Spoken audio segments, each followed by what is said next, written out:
Bien, señoras y señores, muy buenas tardes. Señor presidente, con la venia, señoras y señores, es un placer extraordinario ocupar este atril de este magno congreso, el primer congreso de Derecho Penal, Procesal Penal y otras disciplinas que se celebra en esta venerable ciudad de Huancayo, en el bello país del Perú, país que tanto quiero y admiro.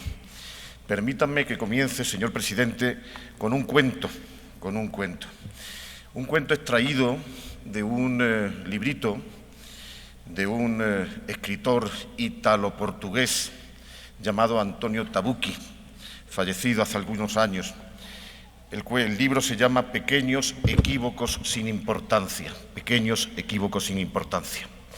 Y al inicio de este libro se contiene una narración que lleva este mismo título de la recopilación, donde se cuenta la historia de unos jóvenes preuniversitarios interesados en letras clásicas que se reúnen pues, para disfrutar de la juventud, de la belleza, de la alegría, en un café italiano, en un café de una ciudad italiana, cantando a Domenico Modugno.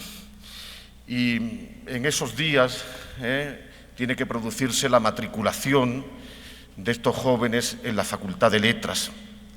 Uno de ellos, Federico, era su nombre, acude a la universidad y se topa con un indolente y viejo funcionario universitario que por un error matricula a Federico en la Facultad de Derecho y no en la Facultad de Letras. Cuando sus amigos se enteran del error, se ríen, hacen bromas, y la vocación de Federico de convertirse en un profesor de lenguas clásicas, pues ahora parece que con este error, bueno, pues al menos se va a retrasar burocráticamente un tiempo. Al día siguiente acude Federico a la universidad y habla con el indolente y viejo veterano funcionario, a quien manifiesta su error. El funcionario, curtido en 1000 batallas, le dice: no se preocupe usted, es un pequeño equívoco sin importancia. Es un pequeño equívoco sin importancia. En unos días lo podremos resolver. Mientras tanto, le recomiendo que acuda usted a la Facultad de Derecho, donde se imparten esas clases, para que no esté haciendo el holgazán todo el día. Federico, bueno, le hace caso, acude a la Facultad de Derecho y entra por primera vez en una cátedra de filosofía del derecho y queda verdaderamente deslumbrado. Cuando sale de esa clase, acude en busca de sus amigos y le dice: no me vais a creer, pero en una hora de clase de filosofía del derecho he resuelto muchos más problemas que en todos estos últimos años de interés por las lenguas clásicas. Los griegos, dicen, saben mucho, pero no resuelven nada. Y sin embargo, aquí el derecho me ha resuelto en una hora de clase pues muchos más problemas de los que yo hubiera imaginado. He querido comenzar esta charla, señor presidente, señoras y señores, he querido comenzar esta charla para vincular este hallazgo del derecho, este hallazgo azaroso del derecho y de la relevancia del derecho con este encuentro de hoy en Huancayo. Yo vine por primera vez a esta ciudad hace 20 años. Muchos de los jóvenes que están aquí ahora, que se han matriculado en este congreso, probablemente no habían nacido entonces, y he tenido también una suerte de encuentro azaroso en esta ciudad de Huancayo. Azaroso por muchos motivos. Azaroso porque he tenido el gusto de conocer al presidente de este tribunal, el doctor Ricardo Corrales Melgarejo, que ha organizado un magno congreso reuniendo aquí a penalistas, a procesalistas, a juristas de todo el mundo.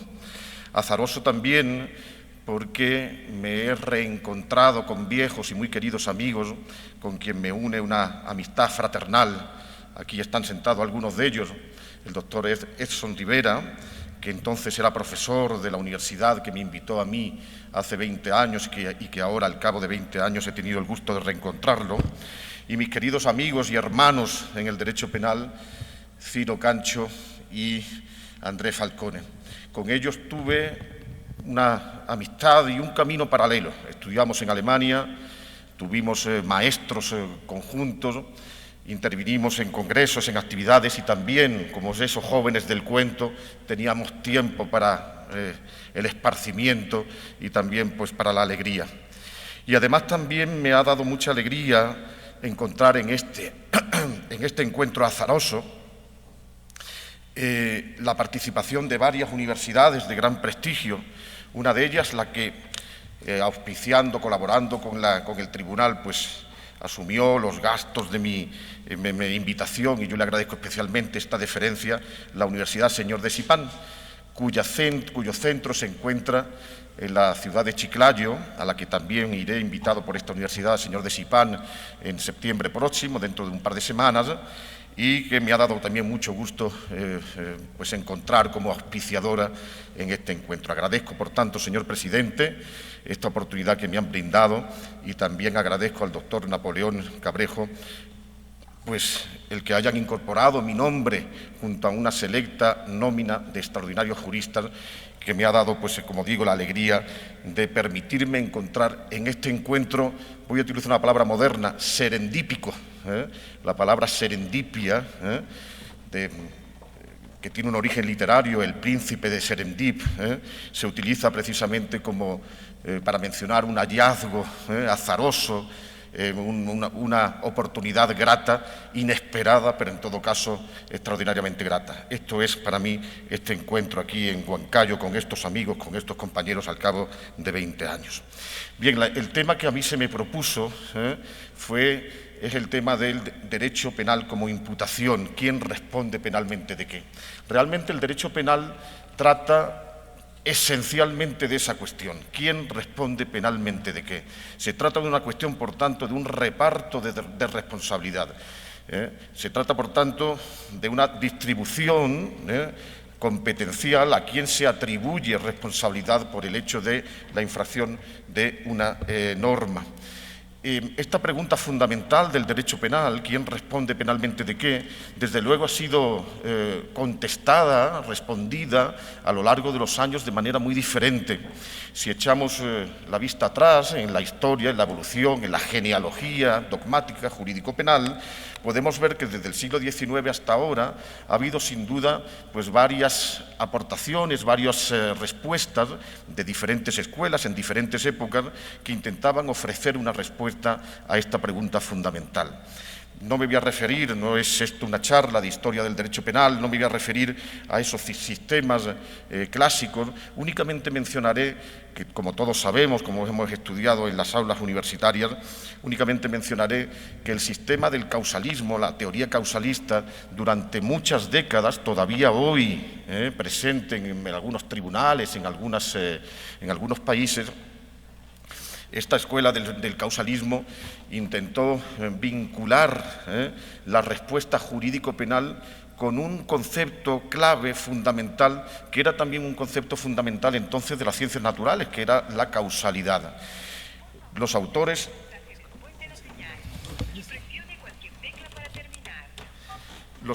del causalismo, yo me interesé en beber de las fuentes de los autores del causalismo en el siglo XIX, citaban como autor de cabecera a Newton.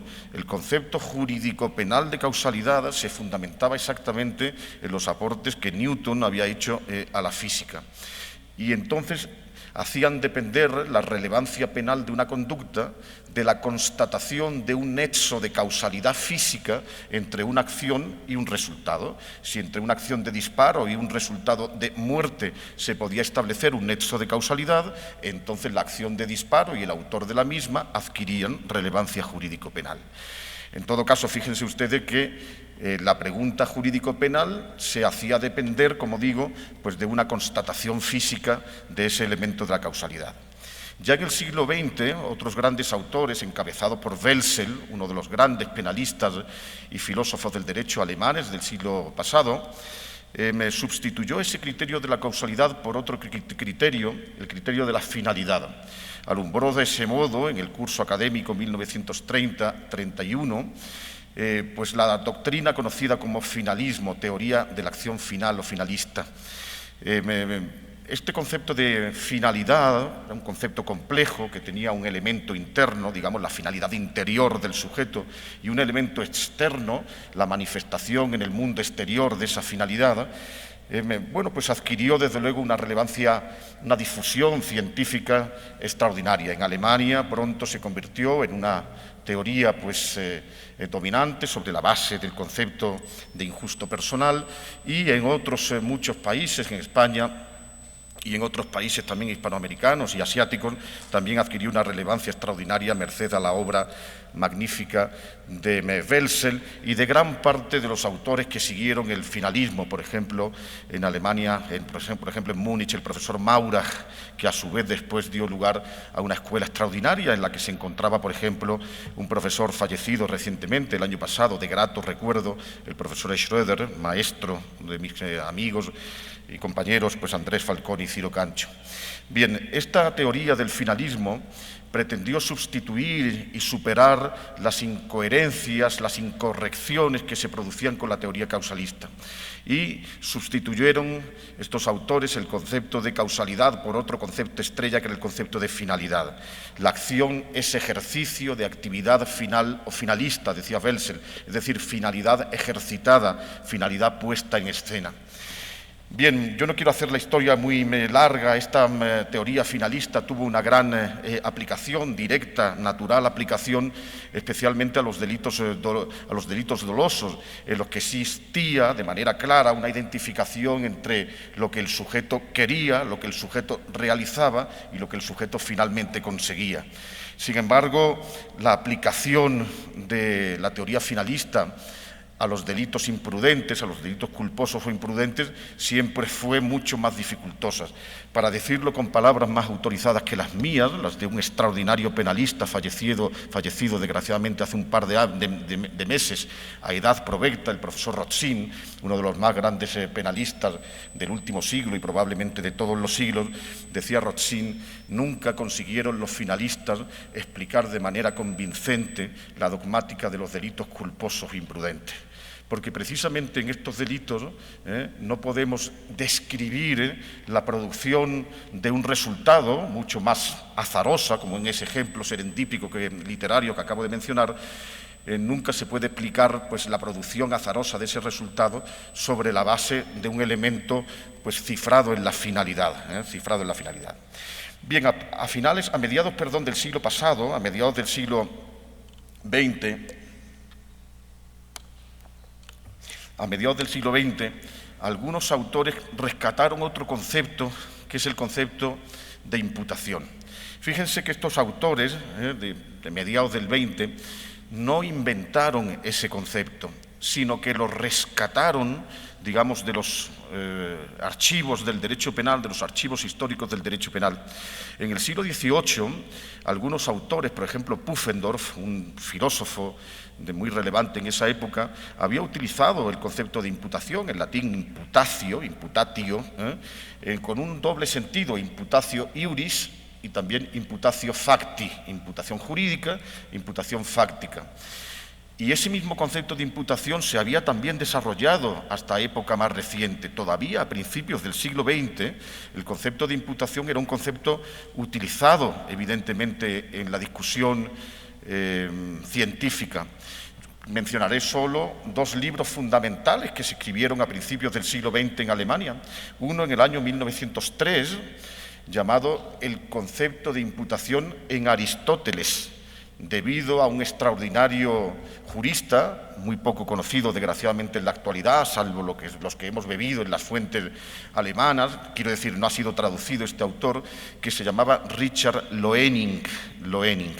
Y otro autor muy relevante, en el año 1927, Karl Larens, que después de su relevante actuación durante la época del nacionalsocialismo en Alemania, se convirtió en uno de los grandes teóricos del derecho y civilista alemanes hasta su muerte en los años 80.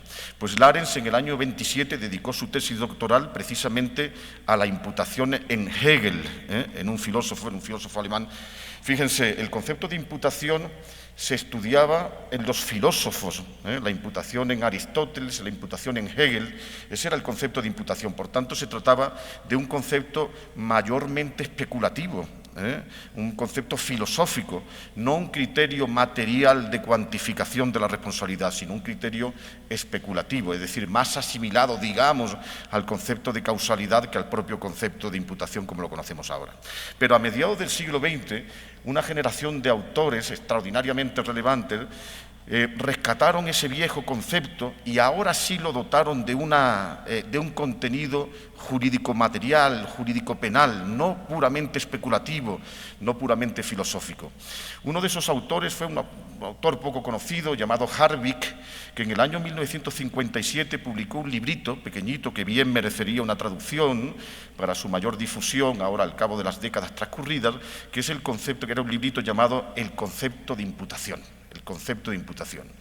Y justo ahí, a continuación, ya dos grandes penalistas que han marcado, bueno, pues gran parte de la discusión jurídico-penal de los últimos tiempos, pues acogieron ese concepto como concepto fundamental del derecho penal. Fueron el profesor Rothschild, a quien me acabo de referir, recién fallecido, uno de los grandes, sin duda, y también mi maestro alemán, el profesor Jacobs, afortunadamente vivo y todavía activo a pesar de su también edad avanzada. Estos autores y otros más en décadas posteriores, pero estos autores a partir de los años 60 hicieron del derecho penal una teoría de la imputación. Es decir, acogieron ese concepto de imputación que sustituyó a los conceptos clave de causalidad y finalidad y por primera vez crearon un concepto esencialmente jurídico, esencialmente jurídico. Porque lo que tenían en común las teorías del causalismo y del finalismo era que al utilizar ese concepto de causalidad y de finalidad estaban utilizando un concepto extrajurídico, incluso extrajurídico penal. El concepto de causalidad, ya digo, venía de la física de Newton y el concepto de finalidad venía, bueno, pues de los autores de la psicología de la conducta, de Nicolai Hartmann y de Bruno Bauch y de todos esos, de Sigmund Freud y de esos autores que estudiaban pues, la psicología de la conducta a principios del siglo, ¿no? Es decir, eran dos elementos que no provenían de dentro del derecho, sino que provenían extramuros del ámbito jurídico. Esto es hasta cierto punto paradójico, ¿no?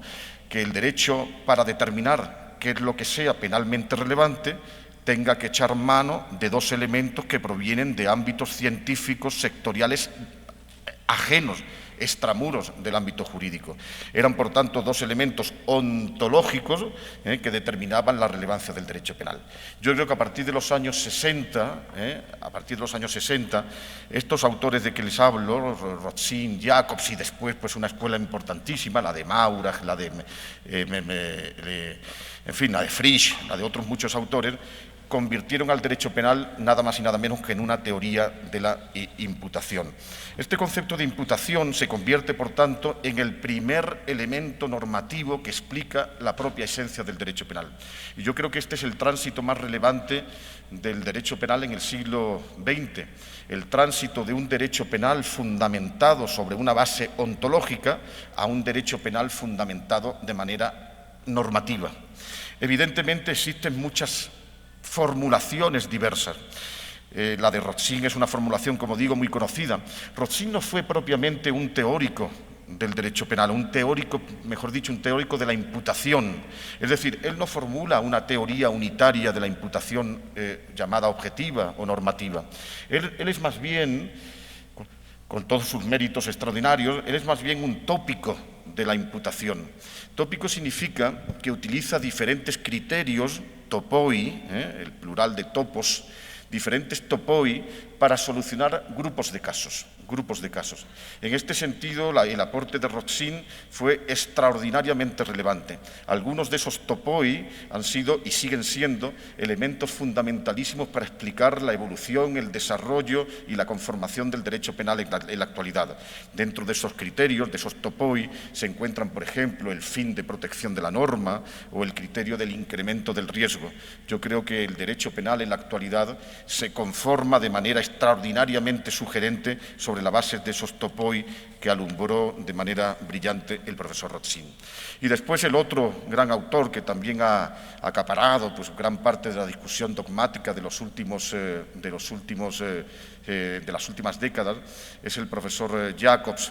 Jacobs sí formuló, como antes su maestro Welsel, una teoría del derecho penal, en este caso una teoría de la imputación. Convierte al derecho penal en eso, en nada más y nada menos que en una teoría de la imputación. El derecho penal no es más a partir de ese momento que una teoría de la imputación. Imputación significa atribución de responsabilidad a un sujeto competente por la infracción de una norma. Atribución de responsabilidad a un sujeto competente por la infracción de una norma. Evidentemente, eso se hace sobre la base de diferentes criterios, ¿no? En concreto, en el ámbito del funcionalismo, la teoría desarrollada por el profesor Jacobs desarrolla varios criterios, bueno, que se han ido perfilando a lo largo de las décadas, entre ellos el criterio, por ejemplo, del principio del riesgo, principio máxima de la imputación del riesgo. Existe un riesgo permitido y un riesgo no permitido. Evidentemente, esa aceptación, esa aceptabilidad de la permisión de un riesgo varía a lo largo del tiempo y varía a lo largo del espacio, es decir, es una línea fluctuante, pero lo que sí es evidente que en cada momento histórico existen determinadas conductas que generan un riesgo que, sin embargo, forma parte del riesgo permitido y si sobrepasa el umbral de lo normativamente aceptado, pues se convierte en un riesgo no tolerado, no permitido. Bien, en este ámbito, evidentemente, no me quiero expandir y extender pues, en demasía en este punto, que además es muy trivial, digamos. En este punto pues, se imputa, conforme a este principio, se imputa la creación, el incremento o la no neutralización de un riesgo no permitido, de suerte que las conductas que, aunque generen un riesgo, se encuentran dentro del umbral de lo permitido, son siempre conductas toleradas y no, por tanto, relevantes a efectos de imputación. El segundo criterio de imputación es el conocido principio de confianza. La confianza es un elemento que permite el funcionamiento, el desenvolvimiento del mundo. Yo para venir aquí he tomado un avión en Lima para viajar a Jauja, antes un avión en Sevilla y en Madrid para viajar a Lima. Todo se basa en una idea de confianza.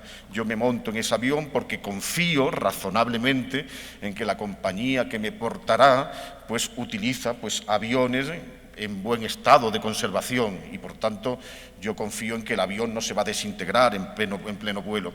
Confío también que el piloto tiene conocimientos aeronáuticos suficientes y no está haciendo experimentos con pasajeros a modos de cobaya. Confío, evidentemente, en que se encuentra en un estado correcto, ¿no?, de salud y no en un estado de embriaguez, de manera que voy a llegar a destino con bien. Es decir, el principio de confianza permite el desenvolvimiento del mundo.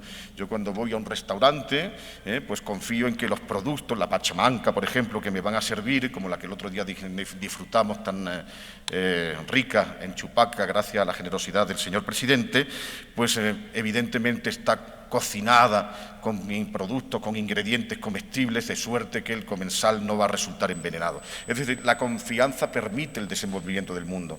Mientras existe confianza, por tanto, nos encontramos dentro de un ámbito donde la imputación pues, no puede normativamente producirse. Pero evidentemente la confianza puede quebrarse y, por tanto, la posibilidad de poder imputar sobre la base de una quiebra de la confianza es posible. Nadie, por ejemplo, ningún padre o ninguna madre confiaría, por ejemplo, el cuidado, la protección de su hijo recién nacido a un conocido pedófilo.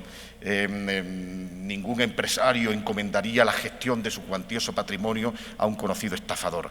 De manera que la confianza únicamente puede producirse cuando en las situaciones o con las personas que ofrecen confianza. Este principio de imputación, el principio de confianza, pues es extraordinariamente relevante también en este ámbito jurídico. Y así otros principios más, el principio de imputación a la víctima, conocido también como principio de autopuesta en peligro, principio de actuación a riesgo propio. Este principio pues se basa sobre una idea hegeliana, la idea de la libertad de actuación versus responsabilidad por las consecuencias. Todo ciudadano tiene libertad para realizar lo que quiera, pero en todo caso responde de las consecuencias derivadas derivadas de su actuación. Y el hecho de que existan sujetos circundantes, sujetos que circundan al que actúa en ejercicio de su libertad y termina finalmente lesionado, no significa que tenga que expandirse ese criterio de imputación a otros sujetos presentes en la situación. Finalmente, otro criterio que aquí en Perú dio lugar a uno de los casos más comentados dentro de la dogmática jurídico-penal de las últimas décadas, que es el caso del taxista. Este último principio, el principio de prohibición de regreso, al que dedicó su estudio doctoral otro querido amigo y penalista, gran penalista peruano, el profesor Carollón, este principio llamado prohibición de regreso, se pregunta una idea fundamental. Hasta ahora, fíjense, hemos dicho que el concepto de imputación es el reverso del cumplimiento del rol. Se imputa cuando un sujeto se aparta del rol. Se le imputa a un magistrado cuando se aparta del rol de magistrado de dictar sentencia justa y dicta una sentencia para perjudicar a un ciudadano y, por tanto, se le imputa pues, el delito de prevaricato. Se imputa siempre, por tanto, cuando se produce una desviación de un rol. Pero la cuestión que plantea el principio de prohibición de regreso es una pregunta contraria. ¿Puede imputarse responsabilidad jurídico-penal a pesar de que se cumple su rol? Ahí tienen ustedes el caso del taxista peruano, un caso muy interesante, unos chicos jóvenes que contratan los servicios de un taxista en la ciudad de Lima, le piden que le traslade en primer lugar a un destino, a una dirección, allí se bajan y de un almacén recogen una serie de objetos, un radiocassette, una minicadena, un televisor, lo introducen en la cajuela del vehículo y le piden al taxista que emprendan ahora camino en otra dirección. Una vecina que había observado esa situación ve como esos chicos jóvenes que iban en ese taxi, que iba conducido por un taxista con una camisa verde, etcétera, etcétera, habían robado, sustraído esos objetos. Avisa a la policía en efecto da alcance al taxista y los chicos, viéndose perseguidos por la policía, mientras que el taxista se encontraba en un semáforo, huyen por las calles adyacentes y detienen al taxista, le preguntan, ¿abra usted aquí esta cajuela? ¿No sabía usted que estos jóvenes estaban robando? Bueno, pues se puede imputar al taxista participación en el delito de robo o su conducta es una conducta neutral de transporte de viajeros. Es decir, la conducta, la prestación del taxista está pintada de un sentido delictivo, de un aroma de delincuencia, o la conducta del taxista es acorde al rol de taxista, transporte de un lugar de unos viajeros de un sitio X a un sitio Y a cambio de una cantidad de dinero, que en ese caso además no se produjo el pago porque huyeron los viajeros previamente. Bueno, en este caso ven ustedes también que el principio de imputación nos sirve para determinar quién responde penalmente de qué, cómo podemos atribuir responsabilidad no sobre la base de un elemento ontológico como la causalidad o la finalidad, sino sobre la base de un elemento normativo. Por tanto, imputación siempre depende de una cuestión normativa. Se imputa responsabilidad a un sujeto siempre que el sujeto tenga un deber y siempre que el sujeto pueda, cumpliendo ese deber, que el sujeto, pudiendo cumplir el deber, lo infrinja, de manera que se trata de una cuestión normativa. En fin, quiero terminar diciendo que en los últimos 50 años, especialmente gracias a los aportes de estos extraordinarios penalistas, el derecho penal se ha convertido en una teoría, nada más y nada menos que en una teoría de la imputación. Y este criterio dogmático y funcional, que sirve para atribuir y para mensurar la responsabilidad, se ha convertido en un criterio uniforme, aplicable además a todo tipo de delitos. Se aplica a los delitos de acción y a los delitos de omisión, se aplica a los delitos dolosos y a los delitos imprudentes, se aplica a los delitos graves y a los delitos leves. De manera que el concepto de imputación pues se constituye la esencia del derecho penal. La imputación es infracción de un deber inherente al rol y también infracción de la norma. Evidentemente, esto se puede desarrollar en muy diferentes ámbitos dentro de la teoría del delito.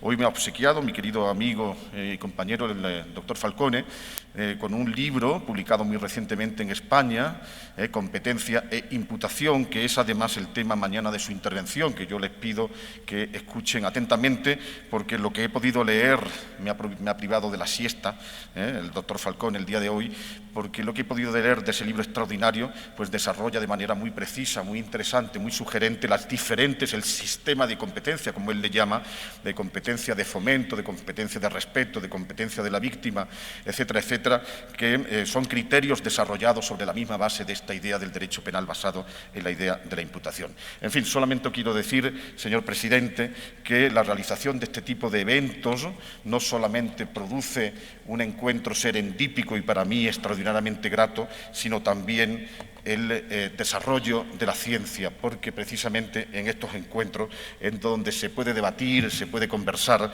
y se puede avanzar en el ámbito científico. Decía Freud que no toda evolución es progreso, pero tengo para mí que en este congreso se podrán conseguir evoluciones en el ámbito dogmático que signifiquen sin duda un progreso interesante. Muchas gracias. Muy buenas noches con todas y cada uno de ustedes. Es un grato honor para mí el poder ser panelista de este primer Congreso Internacional de Derecho, Proceso y Justicia, que ha reunido pues a grandes juristas y académicos de diferente talla nacional e internacional. Me honra en esta ocasión el poder ser panelista del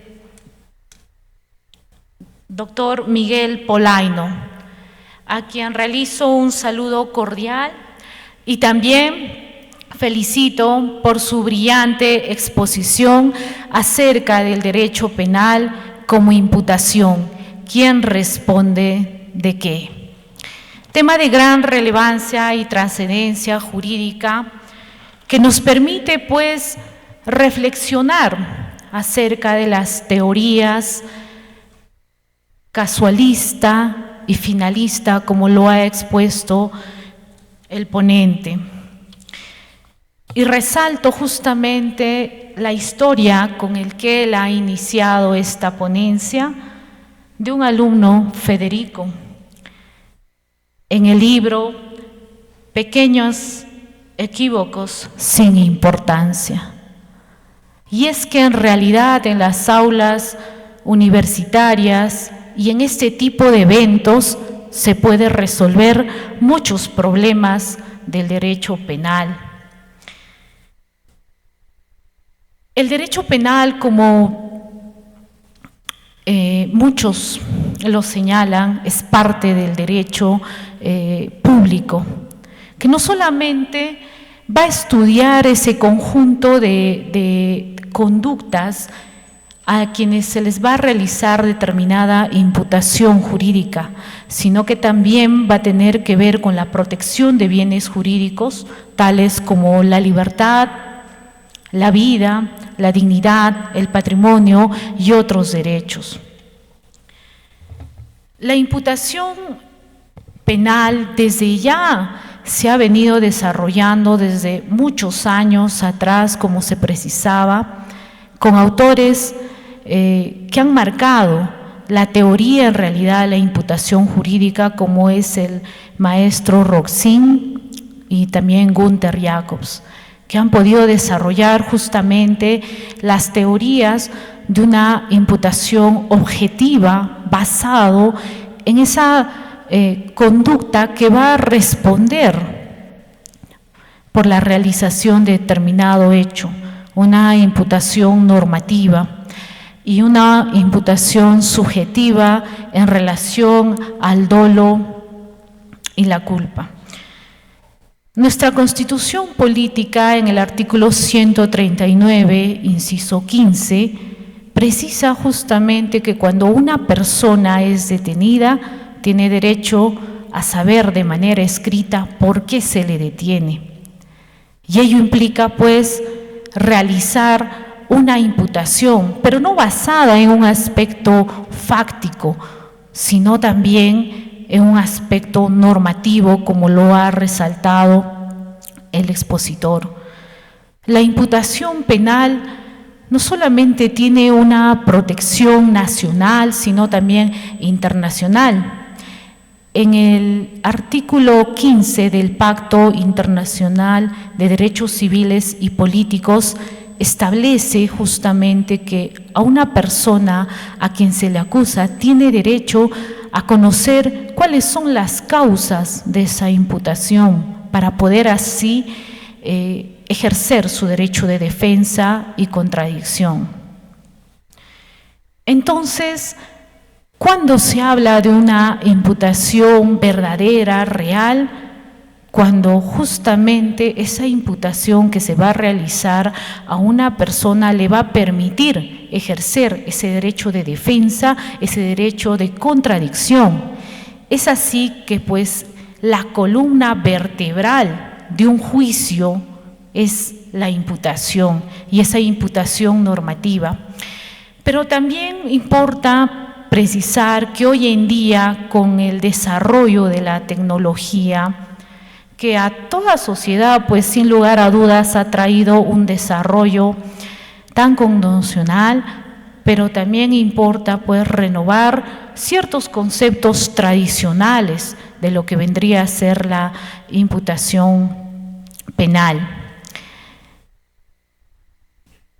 Y es por eso que me atrevo a realizar una pregunta al ponente.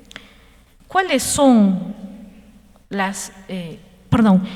¿qué rol juega hoy las nuevas tecnologías como la inteligencia artificial en la reformulación del concepto de imputación penal? Y no me quería retirar de este podio señalándoles de que el derecho penal es el termómetro que mide el respeto de la dignidad humana dentro de una sociedad.